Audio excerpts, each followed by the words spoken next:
Welcome, one and all.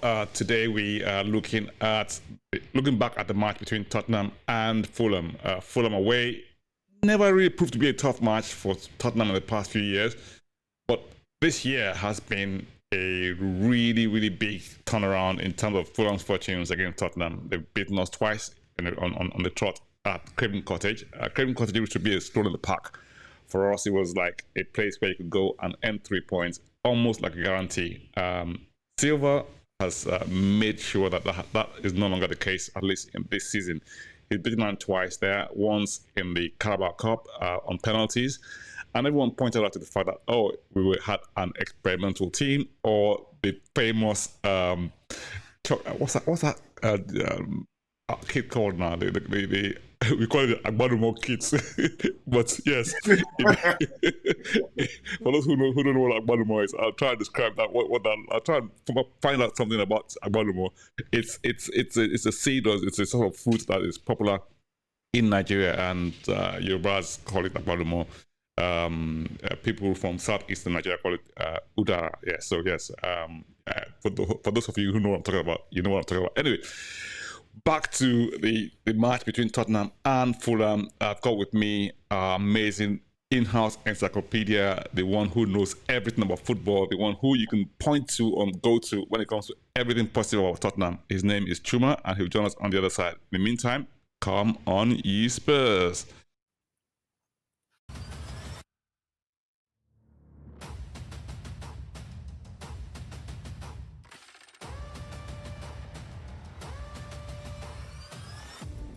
Spurs.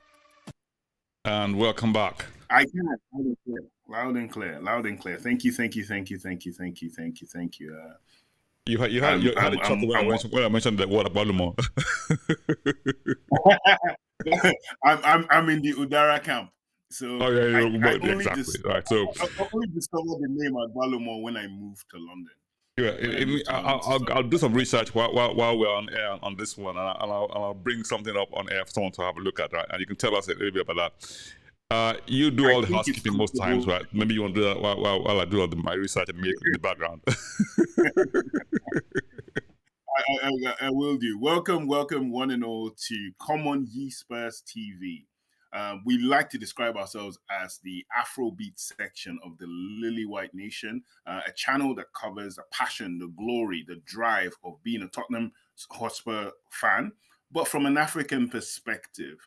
If this is your first time watching, or you're back and you haven't subscribed, why haven't you subscribed? Click on the subscribe button, the notification bell that lets you know when we put out new content. Like the video for the algorithm, and also please comment. We like to hear your views on the channel. We like to hear your views on Tottenham and football in general. And as always, we are Come On Ye Spurs. Yeah, I always say Come On Ye Spurs indeed. And I mean, going to Fulham on a high. I mean, after beating Villa away 4-0, everyone expected us to go to Craven Cottage, like I said, stroll in the park. It didn't prove to be a stroll in the park. It looked like as we were walking through mud, feet all, and what happened there, Chuma? What happened? I mean, I'm at loss for words. I think we had this chat behind the scenes, I mean, before we came on air, about, okay, while you're watching that match live, you have all sorts of negative emotions. But you go back and sort of do a review of the match, and you think to yourself, it looked bad on the day. But when you do what you might call like a, emotionless review of saying, okay, fine, it didn't look as bad as that when you reviewed that. What did you find? Well, before I begin, I like, there's some sportsmen who I think are worthy of praise. One of whom is the late great Kobe Bryant, the basketball player. And I always remember this quote from Draymond Green, who plays for the Golden State Warriors. Golden State Warriors, for those who know basketball, they've been winning. They've won 4 championships in the last 6-7 years, and they have probably one of the greatest scorers of all time in Steph Curry. But Draymond Green is seen as the heart and soul of the team. And in their best ever season, out of 82 games, they're the first team to win 73. They won 73 games, which is a record in the NBA. They were expected to win it all. They get to the final and they lose to the Cleveland Cavaliers, led by the great LeBron James. And Kobe Bryant, in the midst of his more or less being depressed that they'd lost and everything else, Kobe Bryant sends Draymond Green a text. And on this text, it's written, if making history was going to be easy, then why bother? And I look at Spurs under Ange Postecoglou and the direction we're moving in the same way. He is trying to make history, because what have we really won in the last, it's tallying on 16 years now. What have we won league-wise in almost 60 something years? We've won nothing in terms of those particular trophies. And if you're going to do that, that means it's going to be a historical season or a historical turnaround. So if making history was going to be easy, why bother? You can just make history every day. Making history every day makes a commonplace. So now back to the game, and it was end to end. It was everything I expected, but I expected Spurs to come out on top. Marco Silva is playing excellent football for Fulham. They've turned Craven Cottage into a bit of a fortress. We're not the only ones who have gone there and gone down. But somewhere along the line, I thought there was a bit of complacency in Spurs. I also felt maybe they sort of underestimated Fulham, because knowing that Fulham came to our house and we drilled them in Tottenham, and this is without certain players as well. So I felt there was a bit of an underestimation. But then if you really, like you said, you come out of the game, you take out the emotion. Spurs had like four or five chances, of those five, three were properly gilt-edged chances that if they'd gone in, we would have scored 3 goals. In a game where I don't think the main thing was we didn't dominate midfield. They were passing through our midfield so easily, getting to their wide men. Anthony Robinson was pulling crosses across. And their striker, a lot of people are not paying attention to that young man, but it's a Brazilian by the name of Rodrigo Muniz. Rodrigo has probably scored like nine goals in the last 7-8 games. He is on form and he is really good, and he's very good at taking up positions as well.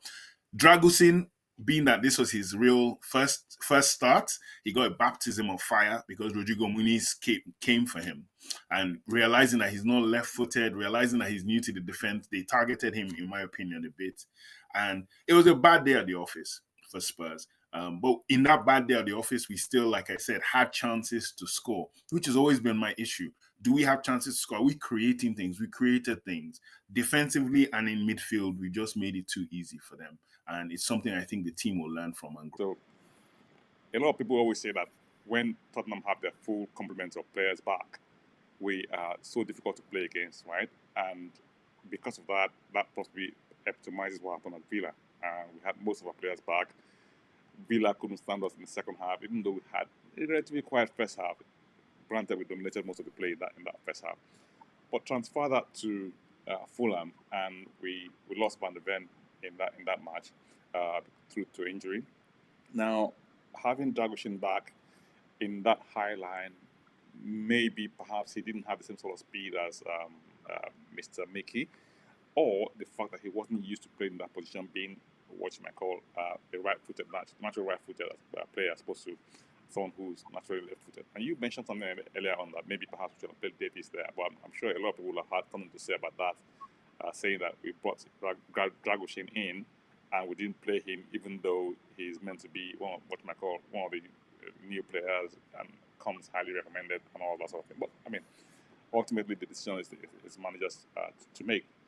But the point I was making in that article was that Van de Ven is obviously very important to our team, but it's not the only player that and the fact that we didn't have Van de Ven was not the reason that we lost that match. It was more the fact that possibly Fulham kind of figured out a way to play against Ant's ball, and they played a lot of wide balls to the wide areas whenever we had Porro and Udogie or high up the field and inverted. So they sort of opened up the field, and what we had in Van de Ven was the speed of recovery, which kind of almost always saved us a lot of matches. But even then, exactly. So because we've had Van de Ven for the speed of recovery, we've been able to sort of deal with breakaways on the high line. However, not having him there obviously meant that we considered, I mean, against Fulham. However, you also have a look at the whole team as a whole. We've considered the most goals in the top six in the league, and that in itself is a bit of a worry. But I guess if it's more of a worry when you lose matches. If you like, if you're winning, it's not a big deal. If you like, so it just means that the less you concede, the more you stand the chance of winning. Now, what do you say to that, Chuma? Well, I always point back to the first Pochettino season. We conceded 54 goals in 38 matches. We're on course to do that or even get worse than that in this season. And my thing is, I don't have a problem conceding the goals now, because I think the problem is you're trying to get used to the high line. You're trying to understand how to play within the high line. You're trying to build a squad around the high line. In doing that, it's going to take a while for players. It's not automatic. It still is good, but it's not going to get automatic till the second year. And I don't think you'll see this kind of. It's like, I think the difference between Ange Postecoglou and what he's doing and what other managers did is those managers had the funds to buy players, or they had better players than Spurs did to start their high lines. He has to mold his team into playing the high line in a way that they will not concede as much. You will concede, but not as much. That goes against like certain teams like tonked us, like, would always concede 2, score 3, score 1. So it's going to pile up. But to see how positive our goals for is compared to that, it shows you how much we are scoring as well. So I don't think it's a problem. I just think it's not automatic yet. And I think give him a summer, give him another preseason, and they will show it up. I honestly believe that you'll see him tightening up, and you see them marking much more different than they are this season. But this season is just, let's see how it goes with that. We've considered a lot of goals. That's very true. But that's what the system is. It's high risk, high reward as well. But if you let them break your high line like they did with us, you could concede 2 or 3. So you just have to look at it that way. It's not that bad, but it's just bad because compared to the other top 6 sides. Yeah, I mean, it's that's for us a concern, but obviously Ange has seen that, and of course he'll work on that. And I guess one of the things he's mentioned is that, look, the key is for us to have a team that consistently challenges for top things over the course of the season, not just a one season wonder. So it's not like top 4 is the goal. The goal is for us to have a competitive team that is able to challenge on all fronts throughout the course of the season, which is, again, is laudable. So you have people who would say to you, win one trophy first, and then you can begin to talk about the consistency. We just want to win, but however we win, But hey, again, I would love to hear from you guys wherever you're watching this from. What do you think? Is Ange high risk, high reward, and is it worth it, or should he alter his system sometimes to reflect the matches that the matchup that we're up against? In which case, he is what you might call tactically adaptable. Some people have mentioned the fact that he's not tactically adaptable, and that you also hear the criticism of saying, "Oh yeah, he's played in Scotland. This is not Scotland. This is the Premier League," and you hear all sorts of stuff like that, But again, we are where we are, and from my own perspective, I think Ange has done a really good job up to now, and of course, there's still plenty of way to go over the course of the season, and we very, very much look forward to how we end up at the end of the season. I mean, it's May 20th or May towards middle of May that we sort of see where we all stand. If we get top 4, fantastic. If we win the title, hey, hello. Long shot, but it's not mathematically impossible. But I mean, like I said, long shot. I wonder what the odds are at this point in time to see what that would look like. Yeah, so thanks very much, Chuma, for joining us. It's fantastic. For those of you who don't know what Agbalumo is, check in the comment section. We'll tell you what Agbalumo is in the comment section, and yeah, and you can research it. And yeah, fantastic. Thank you very much, and once again, come on, ye Spurs. Ye Spurs.